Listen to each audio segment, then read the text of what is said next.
Hello दोस्तों, स्वागत है आप सभी का एग्जाम बी में। मैं आशा करता हूं आप सभी का जो एफसीआई का एग्जाम है या जो भी आप एग्जाम दे रहे हो वो एग्जाम आपके सही जा रहे होंगे। आगे आने वाले एग्जाम जो कि 14 तारीख को होने वाला है उसके लिए मैं यहाँ पे इकोनॉमिक्स लेके आया हूँ आज, और जिनका 7 को पेपर था तो उनके लिए ये वीडियो नहीं हो पाई तो मैं उनसे क्षमा मांगता हूँ। तो यहाँ पे सबसे इम्पोर्टेंट जो हमारा मेन मोटिव रहने वाला है वो यही है कि कैसे आप लोगों तक वो चीज़ें पहुँचाई जाए जिससे आपको फ़ायदा होता है, जिससे आपको फ़ायदा प्राप्त होता है। ठीक है, तो ये हमारा जो इकोनॉमिक्स का कंप्लीट रिवीजन है। हमने क्या करना है इसमें, देखिए 2 बार पेपर हो चुके हैं अभी तक। एक हो चुका है आपका 1 तारीख को, एक 7 तारीख को, अब 14 तारीख को होना है यहाँ पे। अब जो 14 तारीख को होगा उसके लिए मैं एक और वीडियो यहाँ पे डालूंगा, अभी इसी सप्ताह आपको देखने को मिल जाएगी। देखिए इकोनॉमिक्स जो हमारा आज का ये मुद्दा रहेगा उसमें हम लोगों ने सबसे पहले यहाँ पे देख रहे हैं आप जो हमारा 1 जनवरी का क्वेश्चन है उसको यहाँ पे मैं आप लोग को बताऊं क्योंकि क्वेश्चन रिपीट होने के चांसेस बहुत ज्यादा हैं। दूसरा यहाँ पे 7 जनवरी का, फिर यहाँ पे इंट्रोडक्शन टू इकोनॉमिक्स में क्या क्या होता है, नेशनल इनकम भाई, ठीक है, economics planning in India, money and banking, insurance companies, public finance, finance commission, budget in India, और अंत में आपको मिलेगा एग्रीकल्चर सेक्टर। और इसके अंत में मैं आपको यहाँ पे बताने वाला हूँ भारत में रिवोल्यूशंस जो हमारे क्रांति हुई है, कौन सी क्रांति, एग्रीकल्चर से रिलेटेड, कृषि से रिलेटेड जो क्रांतियां हुई है वो मैं आपको यहाँ पे बताने वाला हूँ। जैसे कि आपको मिलेगा ग्रीन रिवोल्यूशन जिसे हम हरित क्रांति कहते हैं। तो यहाँ पे सबसे इंपॉर्टेंट चीजें क्या है कि कुछ क्वेश्चन अभी ऐसे हैं इन शिफ्टों में जो कि कंप्लीट रूप से मिल नहीं पाए या फिर कंप्लीट रूप से हम उनका पता कर नहीं पाए, तो उनका आंसर यहाँ पे मैं आप लोगों को नहीं बताऊंगा, लेकिन उनसे रिलेटेड क्वेश्चन आया है ऐसा करके मैं यहाँ आपको बताने वाला हूँ। दूसरा, आपके कमेंट ने मुझे काफ़ी, जो आप लोग कमेंट मेरे वीडियोस में देते हो, मुझे काफ़ी मोटिवेशन मिलता है उससे। तो देखिए सबसे इंपॉर्टेंट चीज़ यही है कि आपको फ़ायदा हो रहा है, मेरा मेन मकसद भी यही है। 1 जनवरी 2023 में क्वेश्चन आया था ऑल शिफ्ट, हम लोग ये करने वाले हैं सारे के सारे। मैं आपको 1 जनवरी के पूरे इकोनॉमिक्स के क्वेश्चन बताऊंगा। यहाँ पे आप इस चीज को ध्यान देना। पहला है how many members are there in the monetary policy committee. ये देखिए एमपीसी जो होती है ना, ये मॉनेटरी पॉलिसी कमेटी, देखिए कोई भी चीजें अभी आ रही हैं दोबारा आपको जब मैं इकोनॉमिक्स पढ़ाऊंगा इसमें तभी भी दोबारा आएंगी, तो आप इन चीज को देखते रहना, समझते रहना। एमपीसी जो कि होती है रिजर्व बैंक ऑफ इंडिया की, भारत में एमपीसी का एक बहुत बड़ा रोल है क्योंकि यही कैश रिजर्व रेशियो, यही आपका repo rate, reverse repo rate, सारी चीजें बैंक से रिलेटेड जो भी रेट्स होते हैं वो यही लोग डिसाइड करते हैं। तो यहाँ पे आप लोग इस चीज को ध्यान देना। देखिए इसमें 6 मेंबर होते हैं और जिसमें से 3 होते हैं आरबीआई के और 3 होते हैं सेंट्रल गवर्नमेंट के द्वारा नामित, यानी कि एक तरीके से नॉमिनेटेड इनको करते हैं या फिर अपॉइंट करते हैं। तो यहाँ पे आप ध्यान देना कि भाई कितने मेंबर्स होते हैं, 6 मेंबर्स होते हैं। तो ये एग्जाम में आया था। दूसरा है where is the headquarter of NABARD, national agriculture bank for rural development.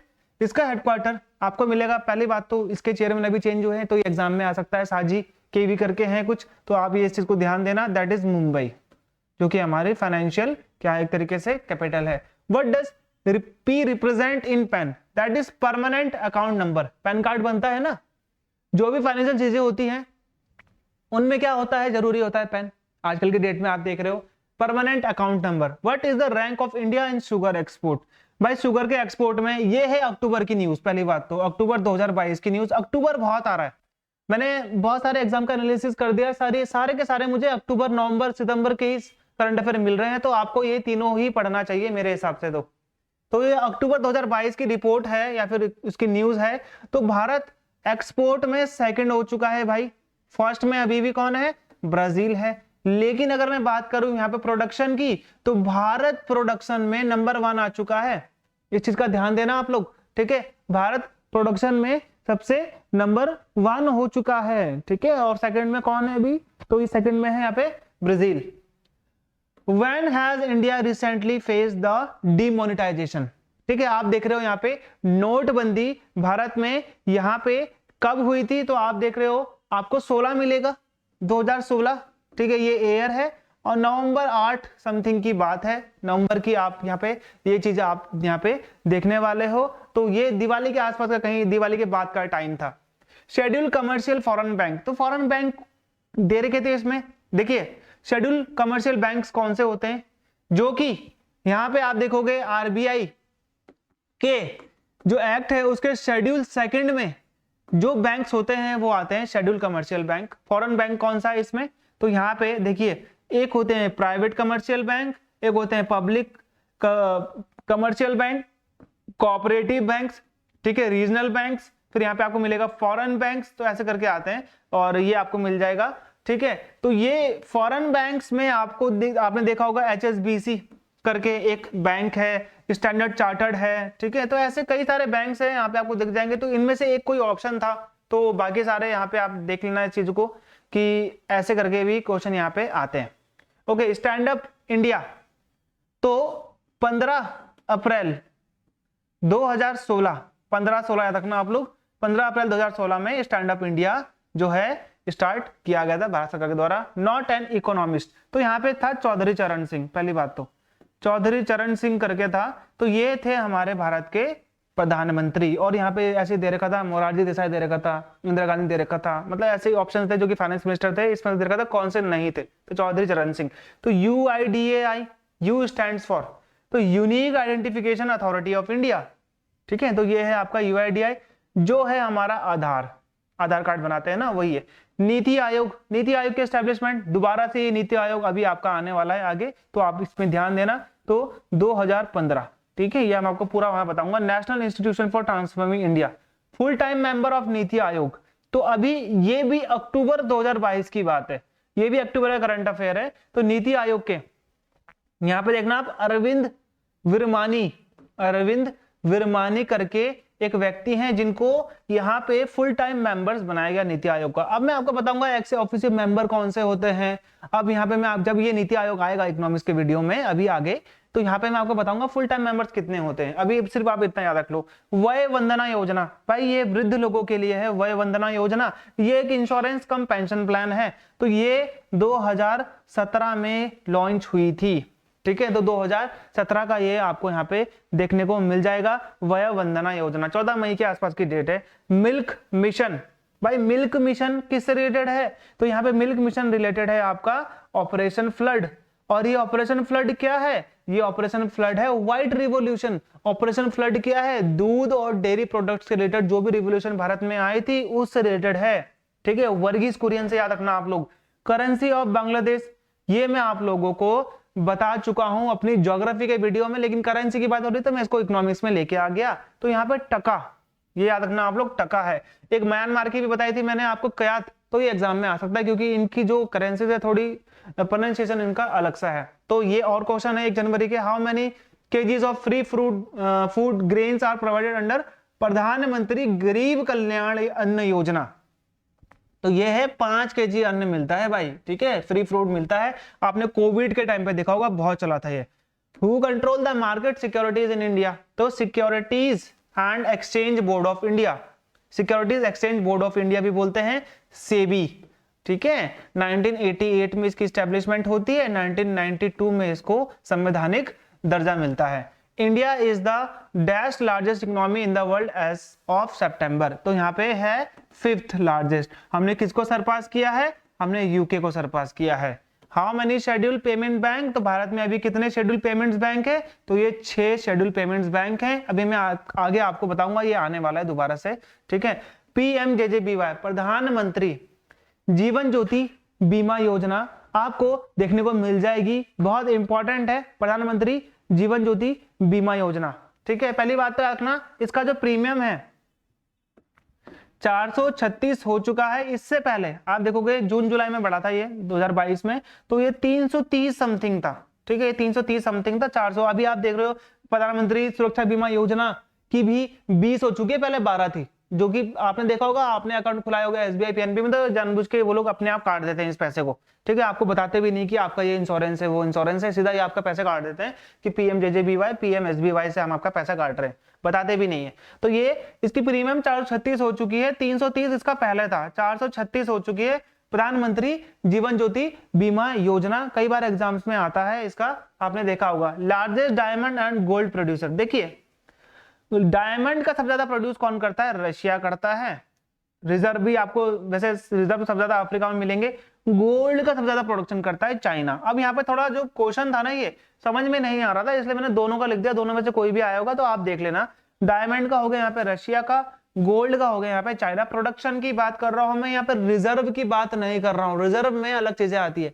लेकिन अगर मैं बात करूं यहाँ पे एक और चीज, भाई इंडिया के भी तो यहाँ पे बहुत सोना पहनते हैं इंडिया में, तो इंडिया है हाउस होल्ड प्रोडक्शन में, प्रोडक्शन नहीं हाउस होल्ड कंजप्शन में, हाउस होल्ड कंजप्शन में दुनिया में सबसे बड़ा देश कौन सा है गोल्ड के लिए, that is India.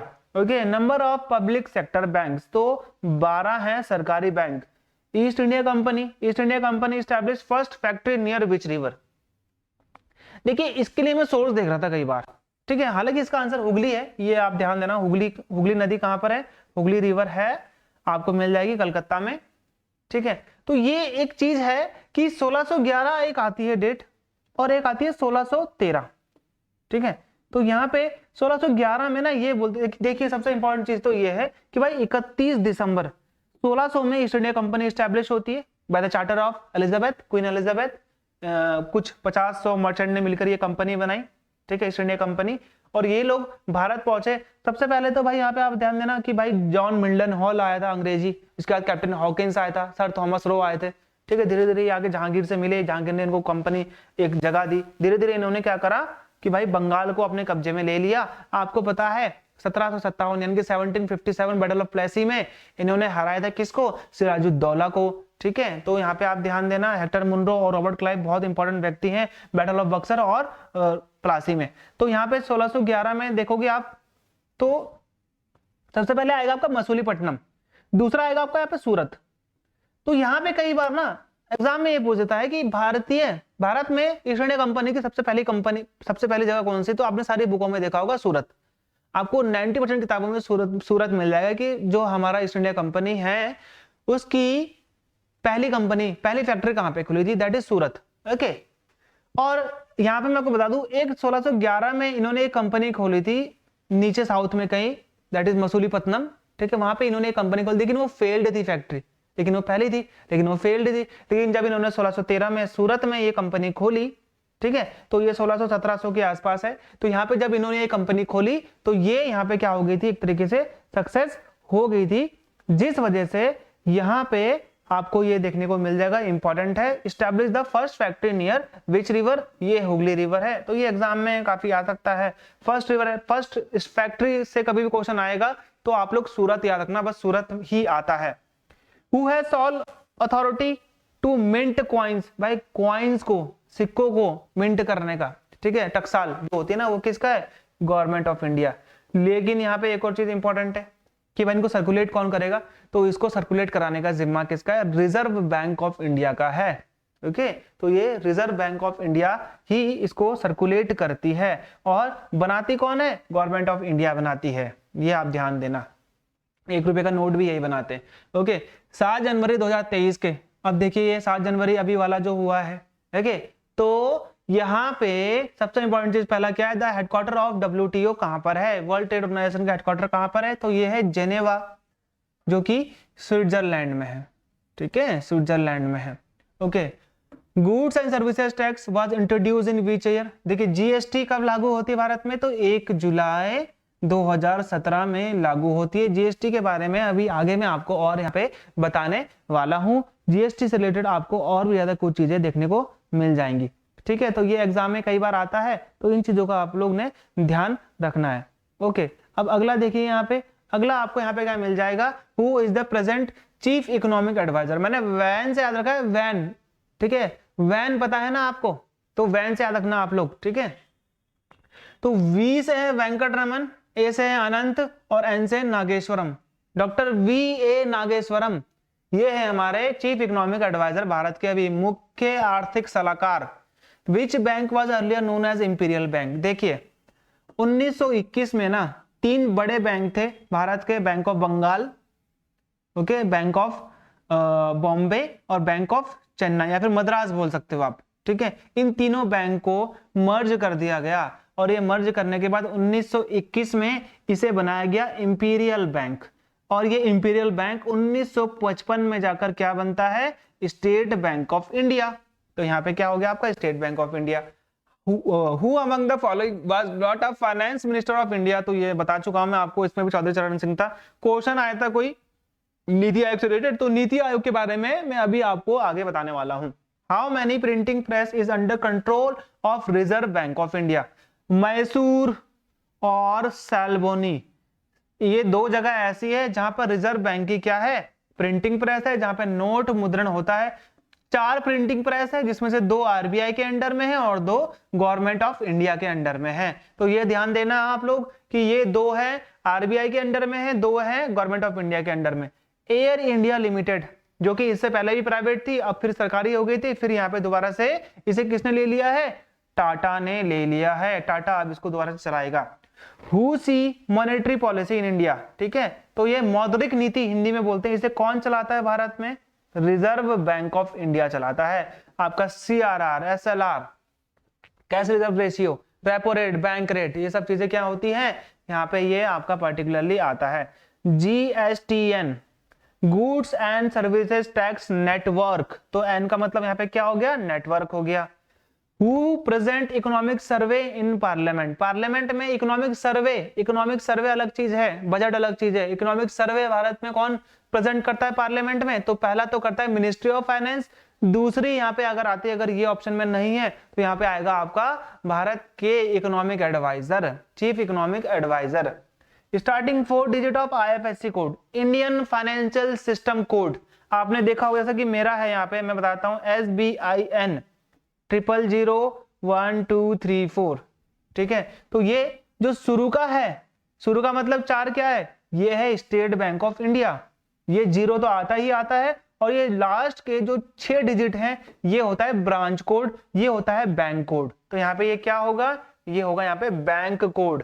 SAARC is establishing, देखिए कल एक एग्जाम हुआ था संडे में, तो वहां पे आया था कि सार्क किसके दिमाग की उपज है, तो सार्क किसके दिमाग की उपज है, तो बांग्लादेश के पीएम रह चुके हैं, ठीक है। तो उसका नाम मैं अभी यहाँ पे भूल रहा हूं, तो ये आप लोग अगर आप लोग को पता है तो कमेंट में लिख देना, ठीक है। उल हक करके तो नहीं है, तो बांग्लादेश के बहुत बड़े नेता रह चुके हैं, ठीक है, रहमान करके हैं, मोहम्मद अल रहमान करके हैं, तो उन्होंने, लेकिन मैं आपको बताता हूँ सार्क का जो हेडक्वार्टर है वो काठमांडू में है।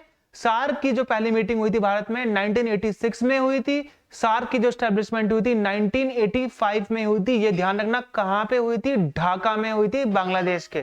तो ये 1985 ढाका, ठीक है, ओके। चलो, south Asian association for regional corporation, चलिए भाई, एक कमेंट था जो कि मुझे बहुत प्रेरित करा, इस कमेंट ने मुझे, एक मिनट की बात है जो मैं आप लोगों से बताना चाहूंगा कि जब भी हम लोग एक वीडियो बनाते हैं जो कि एक बच्चे के लिए बहुत हेल्पफुल होती है, क्योंकि बहुत से बच्चे आप यहाँ पे देख रहे हो कि कुछ फ्रेंड्स का एक फर्स्ट डे था, वो आपकी वीडियो देख के गए तो पता चला कि आपके पढ़ाई में से 90% आया था। तो देखिए, अगर आपको कुछ ऐसा पढ़ाना है जो कि बच्चे के लिए अच्छा हो, बच्चे के एग्जाम में आए, तो आपको वो वीडियो के लिए टाइम लगेगा, ठीक है। मैं जब ये वीडियो बनाता हूँ, ऐसा नहीं होता है कि 2 घंटे में पीपीटी बनाई, 1 घंटे में आपने वीडियो बना दिया, ऐसा नहीं होता है। इसमें पर्टिकुलरली एक फेज चलता है कि आपको पहले इकोनॉमिक्स लर्न करने हैं, फिर आपको 1-2 दिन तो सिर्फ पीपीटी बनाने में लगता है कि कौन कौन सी चीजें मैं ऐड करूं। तो आई होप ये चीजें आप लोग समझते होंगे। सॉरी बोलता हूं मैं 7 तारीख वाले बच्चों के लिए कि मैं इकोनॉमिक्स का वीडियो नहीं ला पाया, लेकिन आगे आने वाले जो बच्चे हैं, क्योंकि 14 तारीख को जिनका एग्जाम है, उनका एक तरीके से यहाँ पे ये फायदा होगा। तो ये ऋषभ उपाध्याय हैं, इनको मैं थैंक्स करना चाहता हूँ कि इन्होंने मुझे बड़ा मोटिवेट किया। जब भी एक वीडियो मेरी आती है जिससे मैं आप लोग को बताता हूँ, क्योंकि देखिए आप लोगों ने अगर जीएस नहीं भी पढ़ी है, सभी को जीएस पढ़ना है ये जरूरी भी नहीं है। अगर आपने जीएस नहीं पढ़ी है तो यहाँ पर अगर आप ये वीडियो देखकर जाते हो, 5 से 6 क्वेश्चन आपको मिल जाते हैं, तो ये मेरे लिए एक बहुत ही बड़े सौभाग्य की बात होगी कि आप लोगों ने इस बात को सोचा, आप लोगों ने ये देखा कि हाँ सर के पढ़ाई में से आ रहा है। तो आई होप ये चीजें आप समझ गए होंगे, और मैं बहुत थैंक्स करता हूं कि आपने ऐसा लिखा मेरे लिए, तो दैट इज अप्रिशिएटेड, ठीक है। और मैं यहाँ पे पूरी कोशिश करूंगा IExamB की तरफ से, क्योंकि मैं यहाँ पे IExamB को रिप्रेजेंट कर रहा हूँ आपके सामने, तो मैं IExamB के लिए, आप लोगों के लिए हमेशा ऐसी चीज लाऊंगा जो कि आपके फायदेमंद होगी, बच्चों को जिससे फायदा मिलेगा, ठीक है। मेरा मेन कंसर्न है कि आप लोगों को यहाँ पे फायदा हो, किसी भी हाल में हो, ठीक है। मैंने भी कमेंट देखे हैं, मैंने भी हर जगह वीडियोस देखी हैं, तो वहाँ पे ऐसी चीजें नहीं होती कि वहाँ पे आपको फालतू में वो चीजें पढ़ाई जाती हैं जो कि आपको देखना होगा कि जो चीज जरूरी नहीं है। यहाँ पे आपको वही मिलेगा जो आप देख रहे हो कि एग्जाम में आ सकता है। अब मैं ये भी नहीं बोलता हूँ कि सारे के सारे क्वेश्चन यहीं से आएंगे, लेकिन हाँ, अगर 5 क्वेश्चन भी आ रहे हैं तो ये मेरे लिए इनफ है, और ये ही मेरे लिए मोटिवेशन है आप लोगों के प्रति। ओके, ठीक है। इंट्रोडक्शन टू इकोनॉमिक्स, तो इंट्रोडक्शन टू इकोनॉमिक्स में आज हम लोग बात करेंगे जो टर्म है इकोनॉमिक्स, ठीक है। तो ये जो टर्म है इकोनॉमिक्स का, ये कहां से आया, तो याद रखना आप लोग, सबसे पहले इंपॉर्टेंट है ओइकोनॉमिक्स इसका नाम था, ओइकोनॉमिक्स, ये था यहाँ पे ग्रीक वर्ड, ग्रीक वर्ड, ठीक है। दूसरी इंपॉर्टेंट चीज यहाँ पे देखिए, इस वीडियो की पीडीएफ आपको एग्री में मिल जाएगी। दूसरा यहाँ पे आपको एसएससी बी में भी आपको इसकी जो पीडीएफ है वो भी मिल जाएगी। तो आप एसएससी बी को भी सर्च कर सकते हो, एग्री बी में अगर आप हो तो एग्री बी को भी सर्च कर सकते हो, अगर नहीं हो तो आप एग्री बी को सर्च करो और उसमें ज्वाइन हो जाओ, ठीक है। लीडिंग है अभी एग्रीकल्चर सेक्टर में। फादर ऑफ इकोनॉमिक्स, तो ओ इकोनॉमिक्स था, ओ से था रखना आप लोग, ठीक है। इकोनॉमिक्स का जो वर्ड का उदय हुआ है अर्थशास्त्र का, तो ये हुआ है किससे, ग्रीक वर्ड से, ठीक है। अब ये जो इकोनॉमिक्स है ना, ये इकोनॉमिक्स का मतलब है अर्थशास्त्र। तो भारत में एक बुक है इसका नाम है अर्थशास्त्र, जो कि लिखी थी चाणक्य ने। बट याद रखना आप लोग, ये चाणक्य ने जो अर्थशास्त्र लिखी थी ना, उस अर्थशास्त्र का मतलब पैसे से नहीं था। उस अर्थशास्त्र का मतलब था कि एक राजा को अपनी प्रजा के प्रति क्या क्या दायित्व हैं, क्या क्या रिस्पॉन्सिबिलिटीज हैं, क्या क्या ड्यूटीज हैं। तो वो जो बुक थी, वो बुक थी एडमिनिस्ट्रेशन पे। बहुत से बच्चों को ये कंफ्यूजन रहता है कि सर ये जो चाणक्य के द्वारा बुक लिखी गई अर्थशास्त्र, क्या ये इकोनॉमी पे है? नहीं है, वो एडमिनिस्ट्रेशन पे, मौर्यन एडमिनिस्ट्रेशन पे है, चंद्रगुप्त मौर्य के एडमिनिस्ट्रेशन पे है। बता रखा है उसमें कि एक राजा के क्या क्या दायित्व होते हैं, क्या क्या वर्क होते हैं, रिस्पॉन्सिबिलिटीज होती है। फादर ऑफ इकोनॉमिक्स, ठीक है, दैट इज एडम स्मिथ। दूसरी इंपॉर्टेंट चीज मैं यहाँ पे आपको बता देता हूँ, father of economics of India से रिलेटेड बहुत चीजें हैं जो कि मैंने सर्च कर रहा था मैं, तो मुझे कई जगह एमजी रनाडे मिला था, 2-3 जगह मुझे एमजी रनाडे मिला कि he is the father of Indian economics. नहीं तो हर जगह आपको मिलेगा पीसी महलनोबिस, वो क्या है, father of economic planning in India. Economic planning, आर्थिक नियोजन जैसे हम लोग बोलते हैं, ठीक है। तो भारत के फादर ऑफ इकोनॉमिक्स से रिलेटेड कोई भी चीजें सत्य है, यहाँ पे आपको तथ्य नहीं मिल पाया। ब्रांचेस ऑफ इकोनॉमिक्स, तो ब्रांचेस ऑफ इकोनॉमिक्स कौन कौन सी होती है, एक होता है माइक्रो इकोनॉमिक्स, दूसरा होता है यहाँ पे मैक्रो इकोनॉमिक्स। माइक्रो लेवल पे जब आप इकोनॉमिक्स को पढ़ते हो तो यहाँ पे आप क्या पढ़ते हो, इंडिविजुअल रूप में, इंडिविजुअल, प्रत्येक व्यक्ति को, एक एक व्यक्ति को आप यहाँ पे बात कर रहे होते कि भाई तुम्हारी अर्थव्यवस्था कैसी है, तुम्हारे पास पैसे कितने हैं, पर कैपिटा इनकम जो तुम्हारी है वो कितनी है। एक व्यक्ति की यहाँ पे बात हो रही थी, एक कंपनी की यहाँ पे बात कर रही होती, एक सोसाइटी की यहाँ पे बात हो रही होती, एक छोटे से एरिया की बात हो रही थी। तो छोटे से लेवल में जब हम क्या पढ़ते हैं, इकोनॉमिक्स पढ़ते हैं, दैट इज माइक्रो।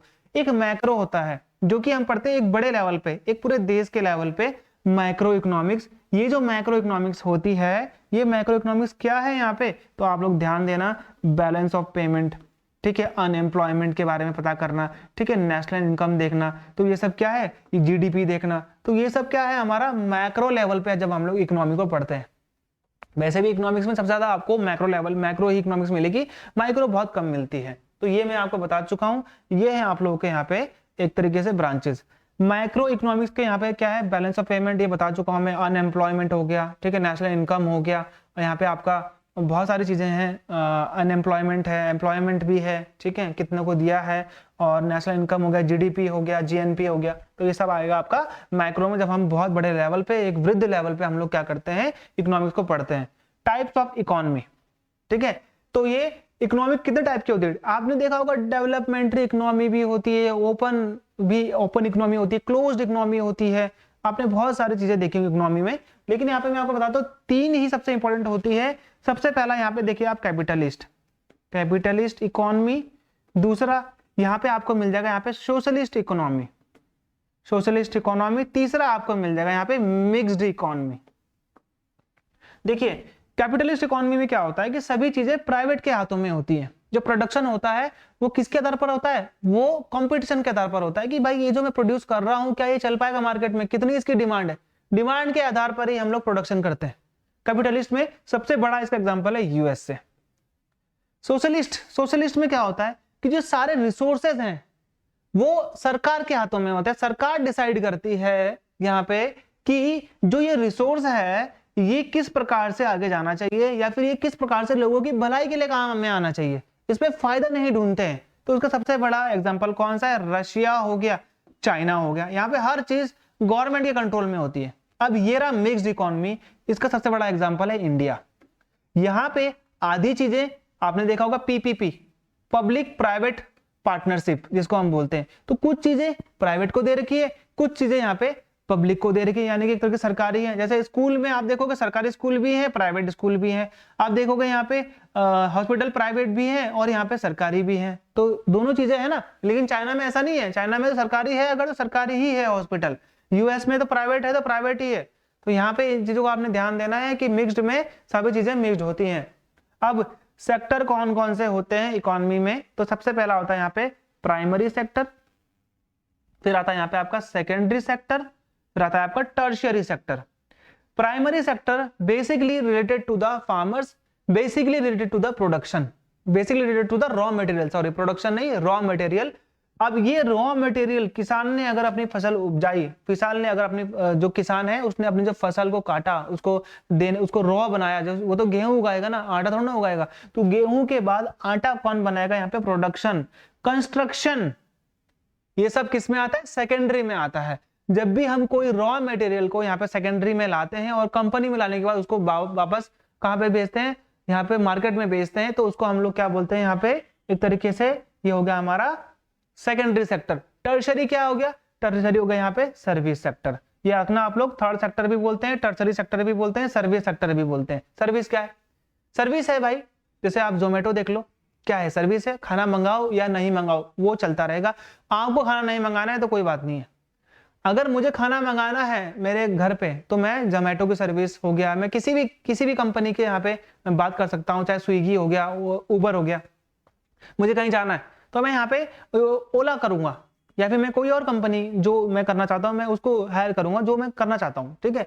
तो यहाँ पे ये क्या है, सर्विसेज है। क्या ये मेरे लेने से कंपनी बंद हो जाएगी, और भी लोग हैं, ठीक है, सर्विसेज, ये सर्विस दे रहे हैं आपको। वो आपको ये नहीं बोल रहे कि आप जाओ, अगर घर जा रहे हो तो सिर्फ ओला में जाओ, सर्विस दे रहे हैं कि अगर आप अपने ऑफिस से घर जाना चाहते हो तो हमारी एक सर्विस है जिससे आप यूज करोगे तो आपको इतने पैसे देने पड़ेंगे, ये एक सर्विस है, ठीक है। मेंटल हेल्थ सर्विस भी होती है, बहुत सारी सर्विसेज होती हैं आजकल की डेट में। क्वार्टरनरी सर्विस एक आती है, किसमें, एक्स्ट्रा सर्विसेज हैं जो कि आपको किसी बुक में नहीं मिलेंगे ज्यादातर। तो यहाँ पे मैं आपको बताता हूँ क्वार्टरनरी सेक्टर। ये जो क्वार्टरनरी सेक्टर होता है ना, ये क्वार्टरनरी सेक्टर क्या करता है, यहाँ पे होता है R&D, रिसर्च एंड डेवलपमेंट पे वर्क करने वाले लोग, टेक में काम करने वाले लोग, इंफॉर्मेशन टेक्नोलॉजी पे काम करने वाले लोग, कंसल्टेंसी पे काम करने वाले लोग, ये सब किस में आते हैं, क्वार्टरनरी सेक्टर में आते हैं, ठीक है। क्वीनरी सेक्टर में कौन आता है, decision making people, officials, IAS IPS जिनकी पावर्स होती हैं, तो ये आते हैं क्वीनरी सेक्टर में, okay. Classification of countries based on economical activities, तो यहाँ पे याद रखना आप लोग, उनकी आर्थिक गतिविधियों के आधार पर, ठीक है। भारत या फिर जो कंट्रीज हैं हमारी, उनको हम किस पर बेस करते हैं, देखिए कंट्रीज को डिवाइड करा गया है। सबसे पहले आप लोग याद रखना यहाँ पे डेवलप कंट्री, ठीक है, डेवलप कंट्री, फिर आता है आपका यहाँ पे अंडर डेवलप, यानी कि डेवलपिंग भी होगा, डेवलप्ड हो गया, डेवलपिंग कंट्री, फिर आएगा आपके लीस्ट डेवलप कंट्री। ये तीन चीजों पे हमने कंट्री को क्या करा है, डिवाइड करा है। और ये तीन पे जिसने डिवाइड करा है वो होता है ह्यूमन डेवलपमेंट इंडेक्स, इसके आधार पर ही हमने कंट्रीज को बांटा है, developing country, developed country, developing country और लीस्ट डेवलप कंट्रीज। ये आपको पूरे के पूरे अफ्रीका में मिलेंगे, ये आपको पूरे के पूरे कहां मिलेंगे, जैसे कि आपको इंडिया हो गया, ठीक है, ये आपको डेवलपिंग में आता है। डेवलप्ड में जापान हो गया आपका, ठीक है, फ्रांस हो गया आपका, और यहाँ पे कनाडा भी बोल सकते हो आप, यूएसए सबसे बड़ा एग्जांपल है, ओके। तो ये हो गया। और लीस्ट डेवलप में आपको चार्ट मिल जाएंगे, नाइजीरिया मिल जाएगा, सोमालिया, मोरक्को, सोमालिया मिल जाएगा, तो ऐसे है, मोरक्को तो नहीं है। तो ये SDI ह्यूमन डेवलपमेंट इंडेक्स, जिसको 1990 में पाकिस्तान ने सिर्फ अभी तक एक ही अच्छी चीज करी है, वो ये करी है कि उनके एक इकोनॉमिस्ट थे महबूब उल हक, उन्होंने ये एक इंडेक्स निकाला था, महबूब उल हक ने 1990 में, कि SDI होना चाहिए, ह्यूमन डेवलपमेंट इंडेक्स। इसके आधार पर हमने देश को बांटा भी है। चलिए, ये हो गया हमारा एक तरीके से आप ये बोल सकते हो इंट्रोडक्शन टू द इकोनॉमिक्स, आप इसे कह सकते हो। दूसरा, यहाँ पे आपको क्या मिल जाएगा, अब पहला अटेम्प्ट किया भाई हमारी नेशनल इनकम को कैलकुलेट करने के लिए, तो वो किसने किया था, वो किया था यहाँ पे 1868-67 के आसपास, किसने, दादा भाई नेरोजी ने। ये दादा भाई नेरोजी क्या है, ये है grand old man of India, इनको हम बोलते हैं grand old man of India. दूसरी इंपॉर्टेंट चीज मैं बताता हूं, ये पहले ऐसे मेंबर हैं जो कि विदेश में जो उनकी पार्लियामेंट है ब्रिटेन की, वहां पर चुने गए थे। First English Indian origin member to elected in the British parliament. तो वो ये है आपके दादा भाई नेरोजी हैं। इनकी एक बुक है poverty and un British rule in India, ये एग्जाम में आता है, इसको नोट डाउन कर लेना। जब भी आप मेरी वीडियो देखते हो तो पेन और कॉपी जरूर लेके बैठना। इकोनॉमिक्स आपने भले ही बचपन से ना पढ़ी हो, लेकिन आप यहाँ पे इतनी इकोनॉमिक्स पढ़ लोगे कि आपके जो एग्जाम में अगर 5-6 क्वेश्चन आते हैं तो उसमें से आप 4 क्वेश्चन करके तो आओगे ही आओगे। ठीक है, तो 1868 के आसपास दादा भाई नेहरू ने यहाँ पे क्या करा था, poverty and un British rule in India में एक मैगजीन जो इनकी अपनी थी, इन्होंने यहाँ पे एडिटोरियल पे यहाँ पे अपनी ये जो रिपोर्ट है वो दर्शाई थी कि भारत की जो नेशनल इनकम है बहुत कम है, अंग्रेजों ने पूरा का पूरा लूट दिया है। तो पहला अटेम्प्ट किनके द्वारा करा गया था, दादा भाई नेहरू के द्वारा किया गया था। इन्होंने पर कैपिटा इनकम यानी कि हर एक व्यक्ति की इनकम 1868 में कितनी बताई थी, 20 रुपए बताई थी। ये एग्जाम में आता है। ठीक है, first official attempt for national income was done by, तो पहला सरकारी आधिकारिक बोलते ना कि भाई अब सरकार ने बोला है कि भाई निकालो, अब निकालो नेशनल इनकम निकालो, राष्ट्रीय आय निकालो, तो ये निकाली थी पीसी महालनोबिस ने। पीसी महालनोबिस का पूरा नाम क्या है, प्रशांता चंद्र महालनोबिस। ठीक है, अब ये जो प्रशांता चंद्र महालनोबिस हैं ये क्यों इंपॉर्टेंट है आपके लिए, मैं बता देता हूं यहाँ पे आपको। क्योंकि जून 29 में, जून 29 में मनाया जाता है राष्ट्रीय सांख्यिकी दिवस, नेशनल स्टैटिस्टिकल डे, इन्हीं की याद में मनाया जाता है। तो इन्होंने 1948-1949 के आसपास पहला आधिकारिक तौर पर यहाँ पे क्या करा था, नेशनल इनकम निकाली थी। ओके, तो यहाँ पे ये बोलते हैं, अब ये रिपोर्ट इन्हीं की है क्योंकि 1948-47 के आसपास तो इंडिपेंडेंस हुआ था। तो यहाँ पे अब ये बोला जाता है कि भाई भारत की नेशनल इनकम जब भारत आजाद हुआ था तो कितने रुपए थी। तो भारत की जो नेशनल इनकम थी वो यहाँ पे आपको कितनी देखने को मिल जाएगी, तो यहाँ पे आप देखोगे यहाँ पे 20 था, तो आप याद रखना यहाँ पे 225 रुपए। यहाँ पे कितनी थी हमारी जब भारत आजाद हुआ 1947 में, तो ये थी हमारी 225। इन्होंने ही निकाली थी पीसी महालनोबिस ने। Responsible for estimating and publication of national income, तो भाई भारत की राष्ट्रीय आय को बताना कि भाई कितनी राष्ट्रीय आय है, निकालना, ठीक है, इनका डाटा कलेक्ट करना, तो ये किसके आधार पर है, तो ये है मॉस्पी। मॉस्पी क्या है, ministry of statistics and programme implementation. सांख्यिकी एवं कार्यक्रम कार्यान्वयन मंत्रालय, सांख्यिकी एवं कार्यक्रम कार्यान्वयन मंत्रालय जो कि है राव इंद्रजीत सिंह, अभी के डेट में है cabinet minister, independent charge. National statistical office जिसे हम बोलते हैं एनएसओ, तो ये एनएसओ पहले नहीं था, 2019 में ये एनएसओ बनता है।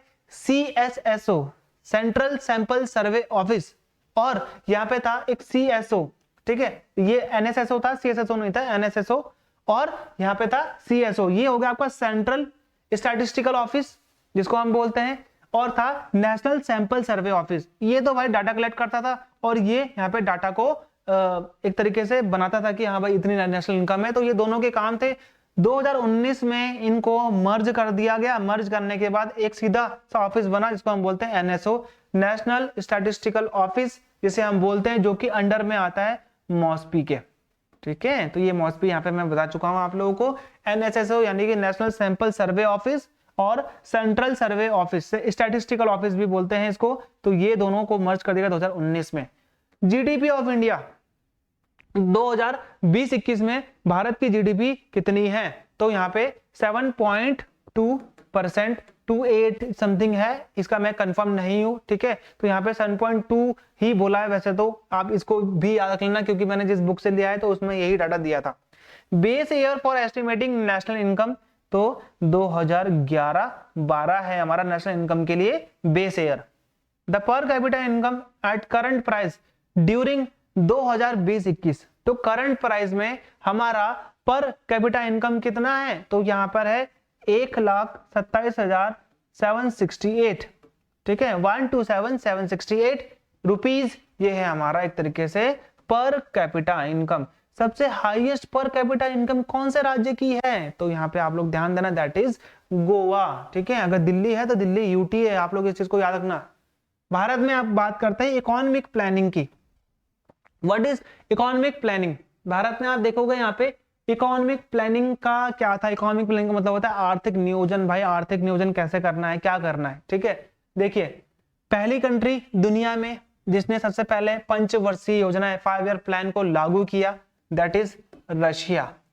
रशिया के प्रेसिडेंट व्लादिमीर पुतिन, रशिया की कैपिटल मॉस्को, रशिया की करेंसी रूबेल।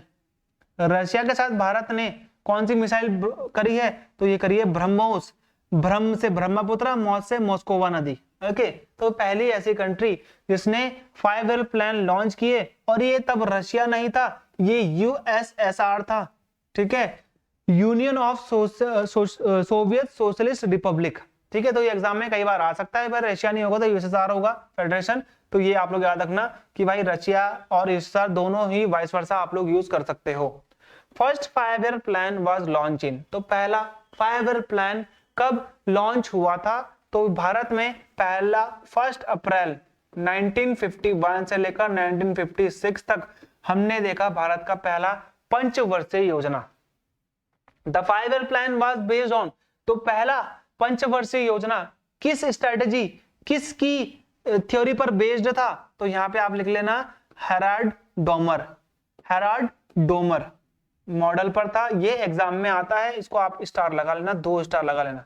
तीसरा है सेकंड 5 ईयर प्लान, पहली बात है उसकी ये डेट लिख लेना 1956 से 1961 के बीच में है। तो ये सेकंड 5 ईयर प्लान है। तो ये किस पर बेस्ड था सेकंड 5 ईयर प्लान? तो ये सेकंड 5 ईयर प्लान बेस्ड था किसके ऊपर?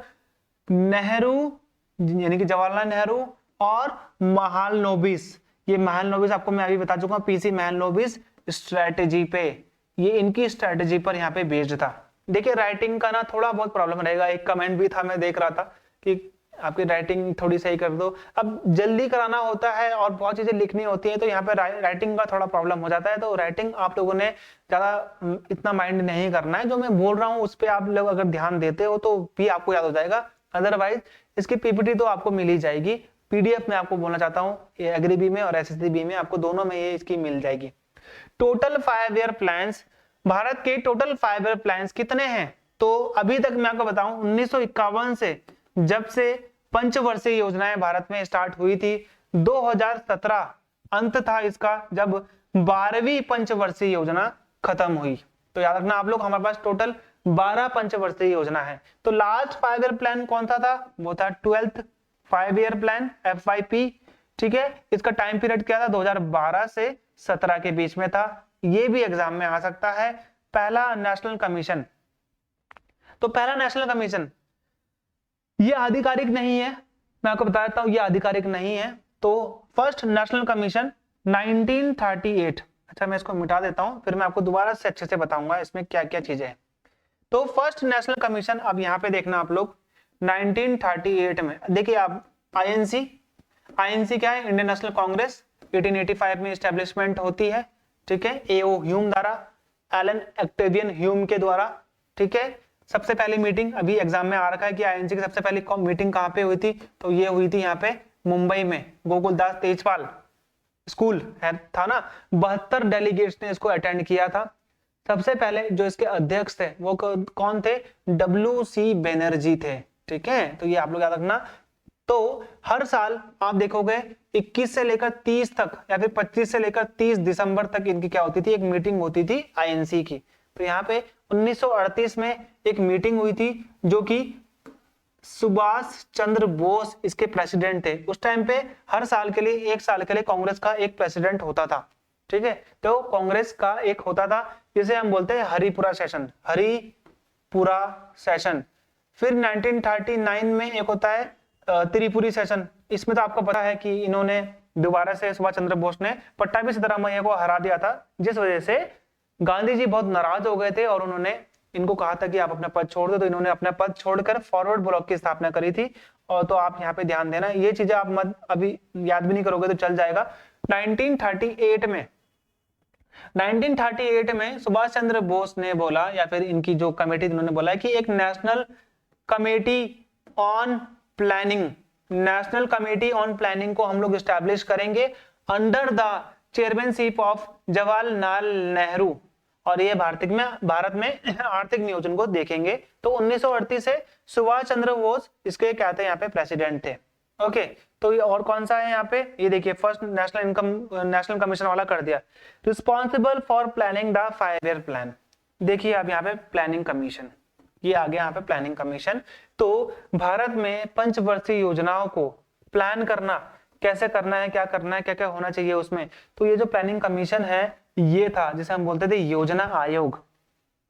इस योजना आयोग की स्टैब्लिशमेंट कब होती है, तो ये होती है 1950 के 50 में ही होती है। तो ये एग्जाम में कई बार आपको देखने को मिल जाएगा, 1950 इसका आता है। तो ये जो इसकी डेट मैंने कई बार यहाँ पे देखी एग्जाम में, तो कई जगह फिक्स नहीं थी, लेकिन आप 15 मार्च इसको मान के चलना, ठीक है। तो ये हो गया प्लानिंग कमीशन।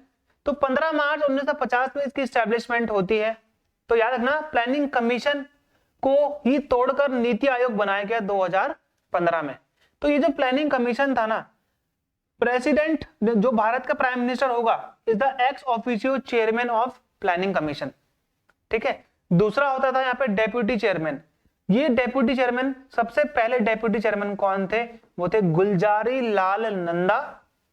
और 2017 में जो 2015 में जो इसके लास्ट डेप्यूटी चेयरमैन थे वो कौन थे, मोंटेक सिंह अहलूवालिया, ठीक है। तो ये आप याद रखना, इसके चेयरमैन यहाँ पे मनमोहन सिंह भी रह चुके हैं। बहुत इंपॉर्टेंट बात है कि प्लानिंग कमीशन के डेप्यूटी चेयरमैन यहाँ पे मनमोहन सिंह रह चुके हैं। तो ये जो प्लानिंग कमीशन था ना, ये प्लानिंग कमीशन था एक नॉन कॉन्स्टिट्यूशनल बॉडी।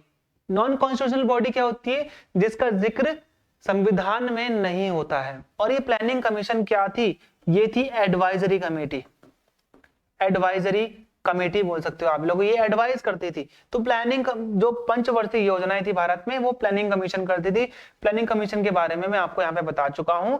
अब last authority to approve the 5 year plan. तो भारत में आपने बताना है कि जो लास्ट थी अथॉरिटी, कई बार एग्जाम में आता है, तो वो थी नेशनल डेवलपमेंट काउंसिल, राष्ट्रीय विकास परिषद। सेम इसका भी यही क्राइटेरिया है कि भाई जो प्राइम मिनिस्टर होंगे वही होंगे इसके चेयरमैन। तो एनडीसी की स्टैब्लिशमेंट आप याद रखना यहाँ पे अगस्त 1952, ठीक है। तो यहाँ पे कई बार एग्जाम में आपको देखने को मिल जाएगा अगस्त 1952।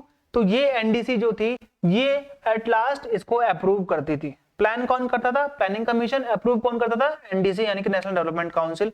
डिसोल्यूशन ऑफ प्लानिंग कमीशन, तो प्लानिंग कमीशन को कब यहाँ पे क्या कर दिया गया, हटा दिया गया। तो ये भी 17 अगस्त के आसपास है 2014 में। क्योंकि मैं आपको बता देता हूं 15 अगस्त 2014 में नरेंद्र मोदी जी ने लाल किले की प्राचीर से, लाल किले से यहाँ पे बात कही थी कि नीति आयोग को मैं स्टैब्लिश करने वाला हूं जो कि प्लानिंग कमीशन को क्या कर देगा, हटा देगा। तो याद रखना एग्जाम में आता है कई बार कि प्लानिंग कमीशन की घोषणा प्रधानमंत्री जी ने कब करी थी, तो 2014 में लाल किले से करी थी। और 17 अगस्त के आसपास इस प्लानिंग कमीशन को हमने क्या कर दिया, खत्म कर दिया। नीति आयोग आ गया भाई। अब नीति आयोग का full form national institution for transforming India, national institution for transforming India, ये फुल फॉर्म है इसका। दूसरी इंपॉर्टेंट चीज, कब स्टैब्लिश हुआ था, 1 जनवरी 2015 से ये स्टैब्लिश हुआ था। ये एग्जाम में आ रखा है भी एफसीआई में। सर्व एज, तो ये क्या करता है कि जो यहाँ पे पॉलिसीज होती हैं, जो भी पॉलिसीज बनती है गवर्नमेंट की पॉलिसीज के लिए, ये क्या है, एक थिंक टैंक की तरह काम करता है। और ये क्या है, एक तरीके से ये भी एक नॉन कॉन्स्टिट्यूशनल बॉडी है जिसका जिक्र आपको संविधान में नहीं मिलेगा। तो हम इसे क्या बोलेंगे भाई, इसको कानूनी हक कैसे मिलता है फिर, तो ये मिलता है by the act of parliament, by the act of parliament इसको कहते हैं। करंट वाइस चेयरमैन, तो याद रखना आप सुमन बेरी, ठीक है, सुमन बेरी ये है वाइस चेयरमैन। अब याद रखना आप लोग, इसके जो चेयरमैन होते हैं वो प्राइम मिनिस्टर होते हैं। तो इससे पहले कौन थे, इससे पहले कौन थे, या फिर आप लोग सबसे पहला याद कर सकते हो, तो सबसे पहले कौन थे यहाँ पे, वो थे अरविंद पनगड़िया। ये भी एग्जाम में आ रहा कि first chairman of NITI Aayog Arvind Panagariya, ये आपको पीडीएफ में मिल जाएगा। एक्स ऑफिशियो चेयरमैन, ठीक है। एक्स ऑफिशियो चेयरमैन कौन कौन से होते हैं इसमें, जो 4 होते हैं एक्स ऑफिशियो चेयरमैन। तो यहाँ पे याद रखना आप लोग, एक होता है यहाँ पे फाइनेंस मिनिस्टर, दूसरा होता है डिफेंस मिनिस्टर, तीसरा होता है एग्रीकल्चर मिनिस्टर और फिर होता है होम मिनिस्टर। ये 4 होते हैं यहाँ पे इसके एक्स ऑफिशियो मेंबर और 4 होते हैं इसके फुल टाइम मेंबर। 4 होते हैं इसमें फुल टाइम मेंबर, ठीक है। यहाँ पे मैं ये इसका है और ये फुल टाइम मेंबर ये वाला मैं आपको बताऊंगा, ठीक है। एक्स ऑफिशियो चेयरमैन में यहाँ पे क्या है, ये है आपका यहाँ पे एक्स ऑफिशियो चेयरमैन कौन होता है इसका, आपको पता है पीएम, या लिख लेना आप यहाँ पे पीएम, ये इसका आंसर है पीएम का, ठीक है। एक्स ऑफिशियो मेंबर यहाँ पे ये वाले हैं, finance minister, defence minister, agriculture minister और होम मिनिस्टर, ठीक है। तो फाइनेंस मिनिस्टर आपको पता है निर्मला सीतारमण, ठीक है। Defence minister Rajnath Singh, agriculture minister Narendra Singh Tomar, home minister Amit Shah. Okay, full time members तो वी के सरस्वत, ठीक है, वी के सरस्वत और अरविंद विरमानी अक्टूबर में बने, ये एग्जाम में आ रखा था अभी एफसीआई में, ठीक है। अरविंद विरमानी, रमेश चंद और वी के पॉल, ये 4 बंदे ऐसे हैं जो अभी इसके क्या है, वी के सरस्वत तो रॉ के चेयरमैन भी थे और ये सारे के सारे एक्सपर्ट हैं कोई, ठीक है। चीफ एग्जीक्यूटिव ऑफिसर, एक इसका सीईओ भी होता है भाई, तो यहाँ पे याद रखना आप लोग, सीईओ परमेश्वरम अय्यर हैं, अभी रिटायर्ड आईएएस हैं। इससे पहले कौन थे, अमिताभ कांत थे। और फर्स्ट सीईओ कौन थी इसके, सिंधु श्री खुल्लर थी, ठीक है। तो याद रखना आप लोग, पहले अभी कौन है, परमेश्वरम अय्यर, और इसके बाद अभी कौन है, इससे पहले कौन थे, अमिताभ कांत। ये अमिताभ कांत आज की डेट में G20 के शेरपा हैं। ओके, गवर्निंग काउंसिल के कौन कौन होते हैं इसमें, एक तो सारे ही स्टेट के सीएम होते हैं और साथ ही साथ में लेफ्टिनेंट गवर्नर होते हैं दिल्ली और पुदुचेरी के। Replace the earlier plan with, तो पहले होती थी पंचवर्षीय योजनाएं 5 सालों की, तो अब कौन सी योजनाएं होती हैं, तो यहाँ पे रखना आप लोग, अब होती है 15 साल की 15 ईयर प्लान, 7 ईयर प्लान और 3 ईयर प्लान। तो ये 5, 7 और 3 वाले प्लान से इसको क्या कर दिया है, रिप्लेस कर दिया है। चलिए अब आ जाते हैं यहाँ पे मनी एंड बैंकिंग पे। तो मनी एंड बैंकिंग पे देखिए आप, सिंबल ऑफ इंडियन रुपी, तो भारतीय जो सिंबल है, एक तरीके से आप ये बोल सकते हो, भारत का जो सिंबल कौन सा है, ये है ना, आपने देखा होगा, ये है सिंबल। तो ये सिंबल कब हमने इसको अपनाया था, तो यहाँ पे आप देखोगे 15 जुलाई 2010 में एक प्रोफेसर थे आईआईटी के, डी उदय कुमार, इन्होंने यहाँ पे गवर्नमेंट ने क्या करा था कि एक कंपटीशन, वैसे भी यहाँ पे ये आज के डेट में हेड है डिजाइन के, ठीक है, आईआईटी गुवाहाटी के। तो यहाँ पे याद रखना कि जो इंफॉर्मेशन एंड ब्रॉडकास्टिंग, ठीक है, इंफॉर्मेशन एंड ब्रॉडकास्टिंग मंत्रालय ने एक कंपटीशन रखाया था कि भाई आप लोग जो हमारी करेंसी है उसका एक हमने तैयार करना है डिजाइन, तो आप लोग को ये डिजाइन तैयार करने के लिए बोला जाता है। तो यहाँ पे डी उदय कुमार नामक व्यक्ति ने, जो कि उस टाइम पे प्रोफेसर थे, असिस्टेंट प्रोफेसर थे, ठीक है, आईआईटी में, तो इन्होंने ये जीत लिया। 2,50,000 रुपए की इनको धनराशि भी मिलती है, ये आप लोग यहाँ पे ध्यान देना, एग्जाम में आ सकता है। तो यहाँ पे ये जो रू है, ये है, ये मिक्सर किसका है, ये है यहाँ पे आर है रोमन का और रा है किसका, देवनागरी का। तो ये जो हमारा सिंबल है, ये आर जो रुपी हमारा सिंबल है, ये किसका मिक्सचर है, रोमन और देवनागरी लिपि का। भारत का रैंक क्या है करेंसी सिंबल को अपनाने में, तो सबसे पहले देखिए यूएसए का आपको पता है डॉलर है, फिर यहाँ पे आपको दूसरा क्या मिल जाएगा, दूसरा यहाँ पे आपको मिल जाएगा जापान, जापान का है येन, आपने देखा होगा ऐसे करके आता है। फिर तीसरा यहाँ पे आपको क्या मिल जाएगा, आपने तीसरा देखना है ईयू, ईयू क्या है यहाँ पे आपका, ये आपका ऐसे करके आता है, तो यहाँ पे आपका ईयू, ये हो गया आपका यूरो, ठीक है। फिर आता है आपका पाउंड स्टर्लिंग, तो पाउंड स्टर्लिंग में कुछ ऐसे था, तो ये पाउंड स्टर्लिंग जो कि है ब्रिटेन का। तो इन 4 के बाद भारत 5वां देश है जिसने अपनी करेंसी का सिंबल निकाला है। आज की डेट में तो आपको युआन वुआन का भी दोनों का मिल जाएगा, बहुत सारी करेंसीज आज की डेट में उनके पास अपना खुद का सिंबल भी है। First country to issue paper currency, paper को भी यूज करा था सबसे पहले, पेपर करेंसी भी करी थी, तो दैट इज चाइना। चाइना ने बहुत चीजें निकाली, गन पाउडर निकाला है, सिल्क निकाला है, टी निकाला है, ठीक है, मांझा निकाला है, काइट निकाली है, तो बहुत चीजें हैं। सिस्मोग्राफ भी यहीं का है। Regulator of Indian monetary market, Bharat के जो मौद्रिक बाजार है उसको रेगुलेट कौन करता है, बैंकिंग को कौन रेगुलेट करता है, रिजर्व बैंक ऑफ इंडिया। इसके बारे में आपके मैं आगे बताऊंगा। भारत में अनऑर्गेनाइज मनी मार्केट कौन कौन सा है? तो निधीज देखा होगा आपने, छोटी मोटी निधीज होती हैं, ठीक है, चिट फंड होते हैं, आपने कमेटीज देखा होगा, निधीज हो गया, चिट फंड हो गया, ठीक है। आपने कई जगह देखा होगा कि भाई कमेटीज भी आपको यहाँ पे देखने को मिल जाएगा। और आपने देखा होगा कि यहाँ पे मनी लेंडर्स होते हैं, साहूकार, वो एक उच्च दर पे यहाँ पे क्या देते हैं, लोगों को एक तरीके से लोन देते हैं। तो विच bond attract capital from international investors in the form of local currency. कई बार क्या होता है कि जो करेंसी होती है, जैसे कि कोई विदेश की कंपनी है, कि विदेश की कंपनी क्या कर रही है, भारत में पैसा लगा रही है, और ये किस में लगा रही है, एक तरीके से ये लगा रही है डॉलर में। डॉलर की वैल्यू कभी कम होगी, कभी ज्यादा होगी, इससे उसमें प्रॉब्लम आएगी कि भाई अभी तो इन्होंने 1 लाख दिया था, अब इसकी वैल्यू 50,000 हो गई।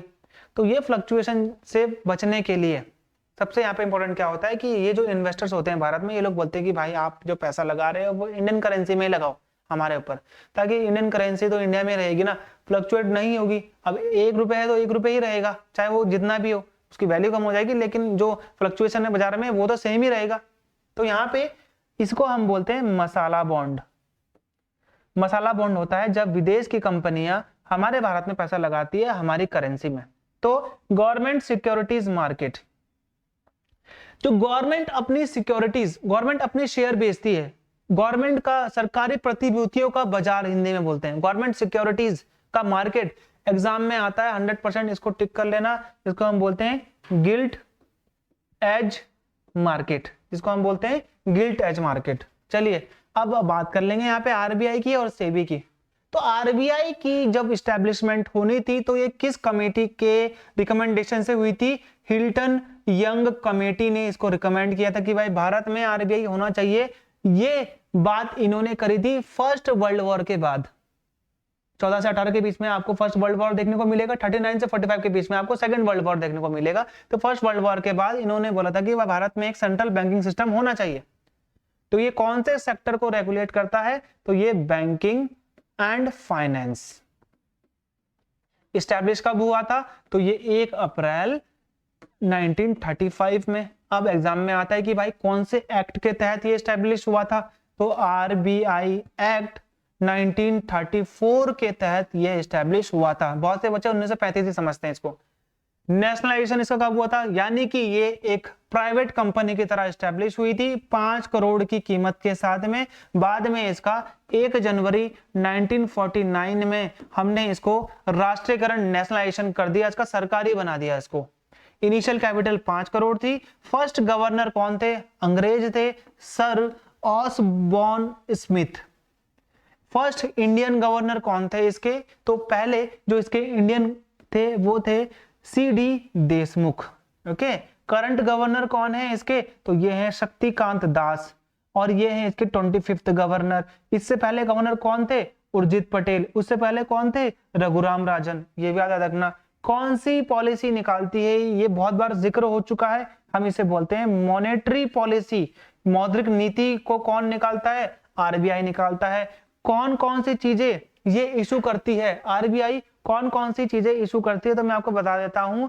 सभी के सभी कॉइन्स, सभी के सभी नोट्स, 1 रुपए के कॉइन और 1 रुपए के सिक्के को छोड़कर, वो भी आरबीआई ही करती है एट द लास्ट, उनको छोड़कर सभी चीजें क्या करती है? सर्कुलेट करती हैं। नोट्स एंड कॉइन्स, देखो कॉइन्स बनाती है कौन? Government of India. इशू कौन करती है? आरबीआई करती है। बनाना अलग है, कंस्ट्रक्शन अलग है, और उसको इशू करना अलग है। तो यहाँ पे आप ध्यान देना कि ये जो इशू करती है, नोट्स करती है, और यहाँ पे जो कॉइन्स है उसको भी ये सर्कुलेट कराती है। बनाती तो नहीं है ना, लेकिन सर्कुलेट तो कराएगी। सिक्के बनाने का अधिकार एकमात्र किसके पास है? गवर्नमेंट ऑफ इंडिया के पास है। और यहाँ पे आप याद देना, 1 रुपए का नोट भी गवर्नमेंट ऑफ इंडिया बनाती है, क्योंकि उसमें आपको साइन किसके मिलेंगे? फाइनेंस सेक्रेटरी के मिलेंगे। आज की डेट में 1 रुपए के नोट का कोई भी प्रोडक्शन नहीं होता है। सिक्के को भी ये लोग बंद करने वाले हैं, क्योंकि 1 रुपए का जो सिक्का है वो बनता है 1.23 रुपीज समथिंग में, तो ये नुकसान होता है। आरबीआई की जो मॉनेटरी पॉलिसी कमेटी है, इस मॉनेटरी पॉलिसी कमेटी में 6 मेंबर्स होते हैं, ये मैं आपको बता चुका हूं। 3 मेंबर होते हैं आरबीआई से, और ये जो आरबीआई के 3 मेंबर होते हैं, इसमें से एक आरबीआई का गवर्नर भी होता है, और वो खुद इस मॉनेटरी पॉलिसी कमेटी का चेयरमैन भी होता है। और 3 मेंबर होते हैं यहाँ पे किसके? गवर्नमेंट ऑफ इंडिया के द्वारा अपॉइंट होते हैं। ये हो गया यहाँ पे इतना। चलिए अब यहाँ पे बात कर लेते हैं हम लोग, किसकी बात करते हैं, सेबी की बात करते हैं, securities and exchange board of India. तो ये जो securities and exchange board of India है, कई बार आपको एग्जाम में देखने को मिल जाएगा। तो यहाँ पे आप लोग याद रखना कौन सा सेक्टर है, तो ये स्टॉक मार्केट, स्टॉक एक्सचेंज भी बोल सकते हो, स्टॉक मार्केट भी बोल सकते हो। तो ये इस चीज को रेगुलेट करती है। इस्टेब्लिशमेंट 1988 में इसको इस्टेब्लिश करा गया था, लेकिन इसको जो सर्टिफिकेशन था गवर्नमेंट स्टैट्यूटरी बॉडी का, जो इसको आधार मिला, इसको सर्टिफिकेशन मिला 1992 में मिला, यानी कि आधिकारिक रूप से 1992 में इसकी एस्टेब्लिशमेंट होती है। इसके जो पहले चेयरमैन बनाए गए वो थे S.A. देव, DAVE। करंट चेयरमैन कौन है, तो मधाबी पुरी बूच, ये है 10वीं चेयरमैन और सेबी की पहली महिला चेयरमैन। ठीक है, ये भी याद रखना, सेबी की पहली महिला चेयरमैन। हेडक्वार्टर मुंबई है और इसका भी हेडक्वार्टर आपको मुंबई देखने को मिलेगा। अंडर द ओनरशिप ऑफ, किसके अंडर में आती है, तो ये फाइनेंस मिनिस्ट्री के अंतर्गत आती है। ओल्डेस्ट स्टॉक एक्सचेंज 1875 में था बॉम्बे स्टॉक एक्सचेंज, जिसको हम बोलते हैं दलाल स्ट्रीट। दलाल स्ट्रीट याद रखना आप लोग। कोई एग्जाम दे रहा था मैं, उस एग्जाम में यहाँ पे सबसे इंपॉर्टेंट चीज क्या आई थी, आपने कई बार देखा होगा। ठीक है, तो ये मैं एक बार देख रहा था कि वहां पे ये पूछा था कि भाई दलाल स्ट्रीट क्या है, Dalal street is related to, तो Dalal street is related to the stock market, आप ये बोल सकते हो। तो ये BSE 1875 में, ठीक है, तो ये हो गया आपका Bombay stock exchange. Who provide capital to a business startup, कोई भी बिजनेस स्टार्टअप है, वहां पे पैसा लगाना बहुत रिस्की होता है। तो जो बंदा यहाँ पे पैसे लगाता है किसमें, एक तरीके से बिजनेस स्टार्टअप में, तो वो क्या कहला जाता है, एंजल इन्वेस्टर।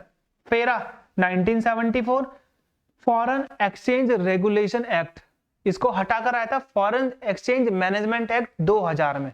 1974 और 2000 मैंने यहाँ पे लिखा है, बहुत सारे डेट्स याद करना मेरे लिए भी थोड़ा मुश्किल हो जाता है, तो उन कंफ्यूजन से बचने के लिए मैं थोड़ा यहाँ पे शॉर्ट फॉर्म लिख देता हूँ। बुल एंड बियर क्या होता है, bull and bear is related to the stock market. Bull का मतलब होता है जब मार्केट बहुत तेजी से ऊपर बढ़ रहा हो, जब इकोनॉमी बूम कर रही हो, तो हम बोलते हैं बुल। बियर होता है जब मंदा, यानी कि जब जो मार्केट है वो स्लो चल रहा होता है, हल्का चल रहा होता है, धीमे चल रहा होता है। ओके, बैंकिंग देख लेते हैं भाई। तो बैंकिंग भारत में कैसे स्टार्ट होती है, तो ये एग्जाम में आता है। तो यहाँ पे आप याद रखना, भारत का first bank of India, Bharat का नहीं बोलूंगा मैं यहाँ पे, मैं सिर्फ आपको यहाँ पे ये बोलूंगा कि ये फर्स्ट बैंक ऑफ इंडिया है जो कि भारत में बना था। तो ये है आपका बैंक ऑफ हिंदुस्तान, जो कि 1770 में बना था। दूसरा बैंक आता है जो कि सक्सेसफुल था, ये बैंक सक्सेसफुल नहीं था, ये बाद में जाके 5 साल में बंद हो गया, बैंक ऑफ हिंदुस्तान। ठीक है, फिर यहाँ पे आपका दूसरा जो बैंक आता है वो आता है बैंक ऑफ बंगाल। ये बहुत सक्सेसफुल बैंक था भाई, यही तो 1921 में जाके मर्ज होता है। ठीक है, बैंक ऑफ बंगाल दूसरा बैंक था, या फिर आप बोल सकते हो फर्स्ट सक्सेसफुल बैंक था। तीसरा आता है first commercial bank. Commercial bank का मतलब मैं बताता हूँ यहाँ पे आपको, इसमें ना लायबिलिटीज इसमें लिमिटेड था कि भाई आप इतने ही कर सकते हो, या फिर ये लोग लोन नहीं देते थे। अब ये कमर्शियल बैंक का मतलब है सब कुछ करेंगे, लोन भी देंगे, आपका डिपॉजिट भी करेंगे, FD भी करेंगे, जो भी है। तो 1881 में Awadh commercial bank, first bank with limited liability of India. तो पहला बैंक आपने बताना है जिसमें जो लायबिलिटी थी वो क्या थी, अब एक तरीके से ये बोल सकते हो इंडियन लायबिलिटी, यानी कि एक तरीके से जो इसका मैनेजमेंट था वो किसके प्रति था, ये जो मैनेजमेंट था, ये मैनेजमेंट भारतीयों को भी दिया गया था।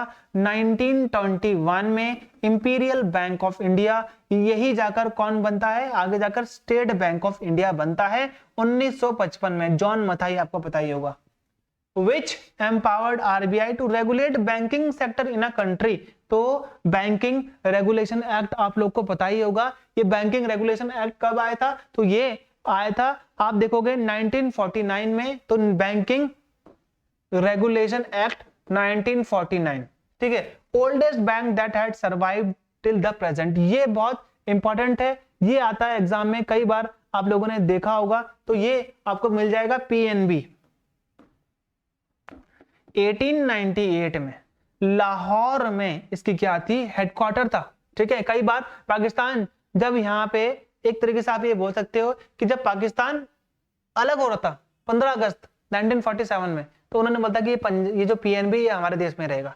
लेकिन मैं आपको बता देता हूँ, इनसे रिलेटेड 1898 से रिलेटेड कौन व्यक्ति है इस पीएनबी में, तो गोपाल कृष्ण गोखले भी मिल जाएंगे आपको इसमें, ठीक है। गोपाल कृष्ण गोखले भी इससे रिलेटेड है, पीएनबी से रिलेटेड है, कई बार एग्जाम में आता भी है, ठीक है।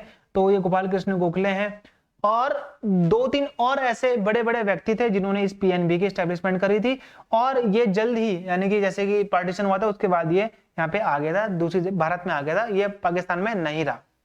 फर्स्ट नेशनलाइजेशन, पहला राष्ट्रीयकरण, तो ये 1969 में, और राष्ट्रीयकरण का मतलब बैंकों को सरकारी बनाना, तो यहाँ पे 14 बैंकों का हुआ था। फिर दूसरा 1982 में हुआ था, ये हुआ था यहाँ पे 6 बैंकों का, ठीक है। तो ये आपने यहाँ पे ध्यान देना है, एग्जाम में ये आता है। आरबीआई की मिनिमम रिजर्व सिस्टम कितना है भाई, आरबीआई ने बोला कि कितना, आरबीआई नोट ऐसे थोड़ा ना छाप देगा कि भाई जितने भी नोट छाप दो, गरीबी हो रही है तो सबको 1-1 करोड़ रुपए का नोट छाप के दे दो, ऐसा नहीं होता। यहाँ पे 200 करोड़ रुपए का फॉरेन एक्सचेंज ये अपने पास रिजर्व रखते हैं, और इसी के हिसाब से ये लोग नोट छापते हैं, जिसमें से 115 आपका लिक्विड में होना चाहिए। लिक्विड का मतलब है आपके जो भी गोल्ड है उसमें होना चाहिए। कॉइन्स आर मिंटेड, तो कॉइन्स भारत में 4 जगह मिंटेड होते हैं, और ये किसकी पर्टिकुलरली जिम्मेदारी है, गवर्नमेंट ऑफ इंडिया की है। तो मुंबई, कोलकाता, ठीक है, हैदराबाद और नोएडा, ये 4 जगह है जहां पर भारत में मिंट यानी कि टकसाल है। टर्म्स रिलेटेड टू, देखिए bank rate, CRR, SLR, repo rate, RRR और मिनिमम स्टैंडिंग फैसिलिटी, ठीक है। मिनिमम मार्जिनल बोल सकते हो आप इसको, marginal standing facility. Bank rate क्या होता है, तो भाई बैंक रेट क्या होता है, एक तरीके से बैंक रेट अपनी जो एक तरीके से सिक्योरिटीज जो उसकी अपनी शेयर्स हैं वो सेंट्रल बैंक पे गिरवी रखाता है और उससे थोड़े बहुत पैसे ले लेता है। कैश रिजर्व रेशियो, अब यहाँ पे जो बैंक है, जो सेंट्रल बैंक है RBI, the father of all the banks बोल सकते हो, एक तरीके से द बैंकर्स बैंक बोल सकते हो। तो आरबीआई बोलता है कि भाई जो आपके पास पैसा है ना, सारा का सारा लोन में मत दे देना, क्योंकि बैंक पैसा कैसे कमाएंगे, लोन से कमाएंगे, इंटरेस्ट से। तो ये आरबीआई बोलता है कि भाई तुम्हारे पास अगर आज की डेट में 100 करोड़ रुपए आज के दिन में, तो 100 करोड़ रुपए खर्च मत कर देना, उसमें से 13% 14% जितना भी है अभी, ठीक है, सीआरआर, वो पैसा आप मेरे पास जमा कराओगे, ताकि कोई दिक्कत होगी तो मैं आपकी हेल्प कर पाऊंगा। सारा का सारा पैसा लोन में बांट दोगे तो आपके कुछ नहीं बचेगा, ठीक है। एसएलआर, अब ये बोलता है कि कुछ पैसा तो तुम जमा कराओगे मेरे पास कैश के तौर पर, कुछ पैसे जमा कराओगे आप मेरे पे लिक्विडिटी यानी कि बॉन्ड के तौर पर, यानी कि आप एक तरीके से कुछ गोल्ड या फिर कुछ के तौर पर आप रखोगे। इसको बोलते हैं स्टैट्यूटरी लिक्विडिटी रेशियो, 4-5 समथिंग % होता है ये। तो ये कुल मिलाकर आपको 20-22% देखने को मिल जाएगा। तो इतना पैसा बैंकों का हमें जमा रहता है आरबीआई पे। रेपो रेट, अगर बैंक को पैसा चाहिए, उनका पैसा आज खत्म हो गया, तो वो बैंक पैसा लेता है किससे, आरबीआई से लेता है, वो रेपो रेट बोलता है, इसे रिपर्चेस रेट भी बोलते हैं। अब आता है रिवर्स रेपो रेट। कई बार आरबीआई को जरूरत पड़ जाती है पैसों की, ठीक है, आरबीआई बोलता है कि भाई अब मेरे पैसा नहीं है, बैंकों को बोलता है कि मुझे पैसे दो, तो यहाँ पे बैंक अब आरबीआई को पैसा देते हैं, तो बैंक भी आरबीआई से इंटरेस्ट लेंगे ना। तो यहाँ पे जो आरबीआई देता है बैंकों को, उसे हम आरबीआई जो इंटरेस्ट देता है उसे हम बोलते हैं रिवर्स रेपो रेट, यानी कि अब बैंक दे रहे हैं आरबीआई को, पहले आरबीआई देता था, अब बैंक दे रहे हैं। फिर आता है आपका मार्जिनल स्टैंडिंग फैसिलिटी। अब क्या होता है, पैसे चाहिए भाई 6 घंटे के लिए, मान लो बैंक बोल रहा है कि मेरे पास 6 घंटे, अगले 6 घंटे के सर्वाइवल के लिए पैसे नहीं है, अगले आप ये बोल सकते हो कि अगले 1 दिन के लिए मेरे पास सर्वाइवल नहीं हो पाएगा, मेरे पास पैसे नहीं है, तो एक बहुत छोटे टाइम पर एक बहुत बड़ी अमाउंट आपको देता है आरबीआई, तो ऑब्वियसली इंटरेस्ट भी ज्यादा ही लेगा। तो ये होता है marginal standing facility. Scheduled commercial bank अभी भारत में कितने हैं, तो 12 हैं, जिसे हम बोलते हैं शेड्यूल्ड कमर्शियल, आप ये बोल सकते हो यहाँ पे public bank, scheduled commercial public bank, ठीक है, तो ये 12 है। ओके, तो ये एग्जाम में आ भी रखा है। तो 2020 में कुछ बैंक मर्जर हुए थे, तो यहाँ पे देखना पंजाब नेशनल बैंक में ओरिएंटल बैंक ऑफ कॉमर्स मर्ज हो गया, अब ये बैंक आपको नहीं दिखते, और यूबीआई भी आपको नहीं दिखता, ये मर्ज हो गया पीएनबी में। इलाहाबाद बैंक मर्ज हो गया इंडियन बैंक में। सिंडिकेट बैंक, इसका जो लोगो था वो डॉग था, ये भी आ रखा है एग्जाम में। यूबीआई, ठीक है, यहाँ पे आप देख सकते हो यूनियन बैंक ऑफ इंडिया में कौन कौन से मर्ज होंगे, कॉर्पोरेशन बैंक और आंध्रा बैंक, ये दोनों इसमें मर्ज होंगे। रीजनल रूरल बैंक के बारे में हम लोग बात करने वाले हैं। 1975 में सबसे पहला एस्टेब्लिश हुआ था, और इस आरआरबी में, ये आरआरबी रीजनल रूरल बैंक किसके अंडर में होता है, सेंट्रल गवर्नमेंट के, स्टेट गवर्नमेंट के और स्पॉन्सर बैंक के। क्या रेशियो होता है आप याद रखना, 50 और ये 35 और ये 15। ठीक है, तो आरआरबी इज रेगुलेटेड बाय, तो ये आरबीआई ही रेगुलेट करता है, लेकिन इसका इंस्पेक्शन टाइम टू टाइम कौन करता है? नाबार्ड करता है, national agriculture bank for rural development. First RRB कौन सा था? तो ये था प्रथमा बैंक। ये प्रथमा बैंक 1975 में खोला गया था with the help of syndicate bank in the Moradabad UP. Total payments banks in India, तो भारत में टोटल 6 पेमेंट बैंक है, ये मैं आपको बता चुका हूं अभी ऑप्शन पहले जो आपने देखा था उसमें भी आया था। Payments bank were formed on the recommendation of, तो 2013-14 के आसपास नचिकेत मोर नाम के व्यक्ति ने, एक कमेटी थी नचिकेत मोर कमेटी, इन्होंने रिकमेंडेशन दिया था कि ऐसे बैंक भी बनने चाहिए, पेमेंट्स बैंक, जहां पे लोगों को जाना ना पड़े, ये ऑनलाइन बैंकिंग हो, और ये पेमेंट्स बैंक आपको लोन नहीं दे सकते, ये बात याद रखना आप लोग। पहली एंटिटी जिसको भारत में पहला पेमेंट बैंक का लाइसेंस दिया गया, एयरटेल पेमेंट्स बैंक, और भारत की एकमात्र पेमेंट बैंक सरकारी कौन सी है? IPPB, Indian post payment bank. Bank board bureau, अभी आपके लिए एक करंट अफेयर है, ये आता है एग्जाम में, तो ये एग्जाम में आप लोग देख लोगे इसको, तो यहाँ पे एक देखिए एफएसआईबी फाइनेंशियल, ठीक है, फाइनेंशियल, आप यहाँ पे देखोगे कि ये जो बैंक बोर्ड ब्यूरो था, ठीक है, बैंक बोर्ड ब्यूरो, इस बैंक बोर्ड ब्यूरो का काम क्या था? ये काम था जो हमारे बैंक्स होते हैं, प्राइवेट हो चाहे सरकारी, उनके चेयरमैन को अपॉइंट करना, उनके चेयरमैन को नॉमिनेट एक तरीके से बनाना कि भाई आप चेयरमैन हो, या फिर उसके चेयरमैन का चीजें जो है वो देखना कि भाई कौन कितना एलिजिबल है।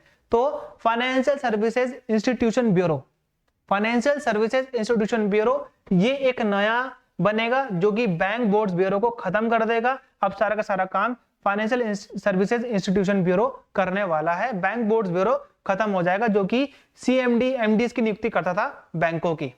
इंश्योरेंस कंपनी देख लीजिए भाई, फर्स्ट इंश्योरेंस कंपनी 1818 के आसपास समथिंग है, तो ये ओरिएंटल इंश्योरेंस कंपनी था, पहली ऐसी इंश्योरेंस कंपनी जिसने भारतीयों को भी इंश्योर्ड किया। ये भारतीयों को नहीं देती थी, सिर्फ किसके लिए थी? ये ओरिएंटल इंश्योरेंस कंपनी सिर्फ अंग्रेजों के लिए थी। तो ये कौन सी थी? Bombay mutual life assurance company. Okay, insurance regulatory body कौन सी? इंश्योरेंस सेक्टर को कौन रेगुलेट करता है? IRDAI रेगुलेट करता है, insurance regulatory development authority of India. इसके जो करंट में चेयरमैन है दैट इज देबाशीष पांडा। और ये जो IRDAI है इसका इस्टेब्लिशमेंट कब हुआ था? 1999 में हुआ था with the recommendation of RK Malhotra committee. ठीक है, मल्होत्रा रखना बस आप लोग, मल्होत्रा कमेटी ने रिकमेंड किया था कि IRDAI होना चाहिए। तो इसका हेडक्वार्टर कहां पर है? हैदराबाद है। और 2001 में बना था हैदराबाद, 2000 भी बोल सकते हो आप लोग। 1999 में जब इसका इस्टेब्लिशमेंट हुआ था तो इसका हेडक्वार्टर न्यू दिल्ली था, अब इसका हैदराबाद कर दिया गया है हेडक्वार्टर। LIC सबसे बड़ी कंपनी है भारत में LIC, तो ये 1 सितंबर और 1956 में इसकी एस्टेब्लिशमेंट हुई थी, ये आप लोग याद रखना एग्जाम में आता है। पब्लिक फाइनेंस देख लेते हैं भाई, तो पब्लिक फाइनेंस में क्या क्या है? टाइप्स ऑफ टैक्सेस कौन कौन से होते हैं भारत में? डायरेक्ट टैक्स और यहाँ पे इनडायरेक्ट टैक्स। ठीक है, अब examples of direct tax, examples of direct tax. Direct tax का मतलब क्या है? जो टैक्स आप सीधा किस पे लगाते हो? डायरेक्टली। तो यहाँ पे हो गया आपका इनकम टैक्स, ठीक है, वेल्थ टैक्स, गिफ्ट टैक्स, ठीक है, कॉर्पोरेशन टैक्स। भारत में सबसे बड़ा आय का स्रोत टैक्स में कौन सा है? तो यहाँ पे आपको मिल जाएगा कॉर्पोरेशन टैक्स, ये बोलते हैं, निगम कर बोलते हैं, ये लगता है कंपनियों के प्रॉफिट पे। एग्जांपल ऑफ इनडायरेक्ट टैक्स, सबसे बड़ा एग्जांपल है GST, ठीक है, एक्साइज ड्यूटी, ठीक है, कस्टम ड्यूटी, ये सब चीजें हैं, सेल टैक्स, ये सब चीजें किसकी हैं? इनडायरेक्ट है। GST रिप्लेस विच टैक्स? तो इसने लिया वैल्यू एडेड टैक्स, जो कि 2005 में लागू किया गया था भारत में, सबसे पहले हरियाणा में लागू किया था, इसको हटाया GST ने। GST कब स्टैब्लिश हुई थी? तो ये 1 जुलाई 2017 में स्टैब्लिश हुई थी। सबसे पहला राज्य असम है जिसने इसको लागू किया था। तो पहली कंट्री जिसने GST को इंप्लीमेंट किया पूरी दुनिया में दैट इज फ्रांस। और भारत ने GST का मॉडल किस कंट्री से लिया है? तो वो कनाडा से लिया है, जिसे हम बोलते हैं इंटीग्रेटेड GST। इंटीग्रेटेड GST का मतलब यहाँ पे आपने देखा होगा CGST होता है एक, और SGST होता है, और एक आपने इंटीग्रेटेड GST भी देखा होगा जो यूनियन टेरिटरी में लगता है। ठीक है, तो यहाँ पे याद रखना आप लोग, GST काउंसिल का आर्टिकल कौन सा है? 279A। ठीक है, GST काउंसिल का हेड कौन होता है? ये एग्जाम में आएगा पक्का, फाइनेंस मिनिस्टर होता है GST काउंसिल का हेड। GST काउंसिल जीएसटी कितने एक तरीके से स्लैब है जीएसटी में, तो 5, 8, 12 और 5, 8, 12, 18 और भी होता है शायद, इसमें मैं भूल रहा हूं एक, तो वो आप लोग देख लेना। इसमें मैंने जो पीडीएफ है उसमें दे रखा है आप लोगों को, ठीक है। 5 होता है शायद, 12 होता है और 18 और 28 होता है, एक लास्ट में 28 भी होता है। 5, 8, 18 और 28 समथिंग ये है, ठीक है। तो ये आप लोग याद रखना। 0 भी होता है, 0 को तो हम लोग इसमें ऐड नहीं करेंगे। तो इंडिया ने अपना मॉडल किससे लिया है? कनाडा से लिया है। अब टैक्सेस देख लेते हैं भाई। अब वो कंट्री या फिर टेरिटरी जहां पे टैक्स बहुत लो रेट के हो, जैसे आप यूएई देखोगे तो यूएई में आपको टैक्स बहुत कम देखने को मिलेगा। तो हम वैसे देश जहां पर टैक्सेस बहुत कम, जैसे आपको बहामास मिल जाएगा, ठीक है, वहां पे बहुत टैक्स कम है लोगों के लिए, तो हम उन्हें बोलते हैं टैक्स हेवन कंट्रीज। तो tax which is impose on bodies having negative externalities, ये क्या होता है देखो, टैक्स ऑन कार्बन एमिशन, ठीक है, ये सब होता है। टैक्स ऑन प्लास्टिक, तो हम इसे किस टाइप का टैक्स बोलते हैं? तो हम इसे बोलते हैं पिगोवियन टैक्स। ओके, तीसरा आया tax lead on foreign exchange. देखिए फॉरेन एक्सचेंज का जो ट्रांजैक्शन है, चाहे वो भारत में आए पैसा, चाहे वो भारत से जाए, ठीक है, तो टैक्स हम जो लेते हैं फॉरेन एक्सचेंज में, तो हम उसे क्या कहते हैं? तो हम यहाँ पे उसे बोलते हैं टोबिन टैक्स, टोबिन टैक्स कहते हैं। और अब आया यहाँ पे tax is levied based on value. देखिए किसी भी टैक्स को हम लेंगे सिर्फ वैल्यू के आधार पर, वेट के आधार पर नहीं लेंगे। एंड वेट, देखिए वेट के आधार पर भी लेंगे। एंड एक तरीके से आप ये बोल सकते हो, जैसे हम बोलते हैं एड वोलरम ड्यूटी, मतलब आप ये बोल दीजिए कि किसी भी चीज की जो टैक्स है, ठीक है, वेट के आधार पर नहीं लेंगे, सिर्फ वैल्यू के आधार पर लेंगे, तो हम ये बोलते हैं इसको एड वोलरम ड्यूटी। जैसे कि आपने गोल्ड देखो, गोल्ड बहुत महंगा है। फाइनेंस कमीशन आर्टिकल कौन सा है? 280 है। Article 280 is related to finance commission. Finance commission को कौन अपॉइंट करता है? तो प्रेसिडेंट करते हैं। ड्यूरेशन क्या है फाइनेंस कमीशन का? तो ये 5 साल का है। रिकमेंड क्या करता है? तो ये करता है सेंटर, मैं यहाँ पे स्टेट लिख देता हूं, सेंट्रल के बीच में टैक्स डिस्ट्रीब्यूशन का। और जो सेंट्रल गवर्नमेंट टैक्स लेता है लोगों से, इनकम टैक्स, वेल्थ टैक्स, जो भी टैक्स लेता है, वो टैक्स भी तो बाद में जाकर किसको बांटना होता है? स्टेट्स को बांटना होता है। तो वो काम करता है फाइनेंस कमीशन। तो फर्स्ट चेयरमैन कौन थे फाइनेंस कमीशन के? 1950-51 के आसपास की बात है, तो ये है के.सी. नियोगी। करंट चेयरमैन कौन है? तो ये है एन.के. सिंह, नंद किशोर सिंह। तो करंट जो फाइनेंस कमीशन वो कौन सा है? 15th है, जिसका टाइम है 2021 से 2025 था, लेकिन इसको एक साल बढ़ा दिया गया, 2026 कर दिया गया। चलिए बजट की बात कर लेते हैं। यहाँ पे हम लोग बहुत पीछे चल रहे हैं। तो बजट इज प्रिपेयर्ड बाय, तो बजट कौन प्रिपेयर करता है? तो ये है budget division, economic planning department of finance commission, ठीक है, मेंशन्ड इन कॉन्स्टिट्यूशन। तो बजट का नाम है annual financial statement, article 112। Earlier the budget was presented in, तो याद रखना आप लोग, तो ये होता था लास्ट डे ऑफ फरवरी में होता था, चाहे वो 28 हो चाहे 29 हो, और ये होता था शाम के 5 बजे, क्योंकि इस टाइम आपको पता है ना 5:30 या 5 बजे होता था, क्योंकि भारत 5.5 घंटा आगे है किससे? ब्रिटेन से। तो ब्रिटेन ने अपना यही चाल चला के रखी थी, तो वहां पे उस टाइम पे 12 या 11:30 बजे होते थे, तो इस टाइम पे ये होता था, ठीक है। लेकिन अभी क्या है, अभी आप देखोगे लास्ट डे भी नहीं है, अभी फर्स्ट डे ऑफ फरवरी में होता है। और अभी कितने बजे होता है? 11 बजे बजट यहाँ पे स्टार्ट हो जाता है सुबह ही। ओके, अब हम लोग ये शाम के 5 बजे वाला नहीं लेते हैं। सेरेमनी फॉर बजट, जिसको हम बोलते हैं हलवा सेरेमनी, इस हलवा सेरेमनी के बाद ही बजट प्रिपरेशन स्टार्ट होता है। फाइनेंस मिनिस्ट्री में होता है ये। अब ये नहीं होता, याद रखना, इस चीज को कैंसिल कर दिया गया है, लेकिन अभी पूरी तरीके से ऑफिशियली कैंसिल नहीं हुआ है। पेपरलेस बजट पहली बार भारत में 2021 में लॉन्च किया गया निर्मला सीतारमन के द्वारा। First budget was introduced in 1860 में। आपने देखा होगा 1860 में आपको भारत का पहला बजट देखने को मिल जाएगा। और ये पहला बजट किसने निकाला था? भारत के father of Indian budgeting system, जिसको हम बोलते हैं जेम्स विल्सन, जेम्स विल्सन, ठीक है। First union budget of independent India, तो भारत का पहला यूनियन बजट इंडिपेंडेंट इंडिया कब था? तो ये भारत का जो पहले हमारे फाइनेंस मिनिस्टर थे 1947 के आसपास, तो R.K. Shanmugam Shetty. Okay, first budget of Republic of India, Republic of India कब हुआ था भारत? 1950। आपको पता है ना 26 जनवरी 1950 में भारत क्या हो गया था? यहाँ पे गणतंत्र हो गया था, ठीक है। तो स्वतंत्र तो 1947 में हो गया था, इंडिपेंडेंट हो गए थे हम, ठीक है। तो यहाँ पे भारत के उस टाइम के वित्त मंत्री जॉन मथाई 1950 में इन्होंने सबसे पहले यहाँ पे क्या करा था, इसको रिप्रेजेंट किया था, पहला रिपब्लिक बजट। इंडियन गवर्नर जिसने आरबीआई के जो ऐसे एकमात्र आरबीआई गवर्नर जिन्होंने इंटरिम बजट पेश किया वो कौन है, वो है CD Deshmukh. Okay. Maximum union budget सबसे ज्यादा किसने प्रोड्यूस करे हैं, तो मोरारजी देसाई ने अभी तक 10 करे हैं। ठीक है। उसके बाद आपने अरुण जेटली का भी आता है, इसमें 7-8 बार आता है। ठीक है। तो वैसे मोरारजी देसाई ने 10। लॉन्गेस्ट बजट स्पीच अभी तक किसने दी है, 2 घंटे 14 मिनट की, दैट इज निर्मला सीतारमन। उसमें ये बेहोश भी हो गई थी, ये आपको पता होना चाहिए। भारत का परसेंटेज एग्रीकल्चर में कितना रहा जीडीपी में, तो यहाँ पे 2020-21 का अगर मैं देखूं तो यहाँ पे आपको 20-21 में कितना देखने को मिल जाएगा, 16 या 17% के आसपास देखने को मिलेगा। एग्रीकल्चर सेक्टर की बात कर लेते हैं भाई, अभी हमारी सेकंड लास्ट शायद होने वाली है ये। तो एग्रीकल्चर सेक्टर में, एग्रीकल्चर जो हमारा सेक्टर है उसने हमारी टोटल जमीन का, ज्योग्राफिकल एरिया का कितना परसेंट होल्ड करके रखा हुआ है, तो वो हो गया हमारा यहाँ पे 43%। और यहाँ पे बताएंगे आप परसेंटेज बताइए मुझे हाउस होल्ड का। एग्रीकल्चर जो रूरल हाउस होल्ड है, ग्रामीण लोग हैं, वो लोग कितने प्रतिशत लोग भारत में ग्रामीण जनजाति वो जुटे हुए हैं हमारे किस चीज में, एग्रीकल्चर में, दैट इज 58%, 60% तक लोग जो है हमारे इसमें जुटे हुए हैं। ग्रीन रिवॉल्यूशन 1965 के बाद है। यहाँ पे MS स्वामीनाथन नाम के व्यक्ति ने यहाँ पे भारत में हरित क्रांति शुरू करी थी। इनको हम बोलते हैं father of Indian revolution, green revolution.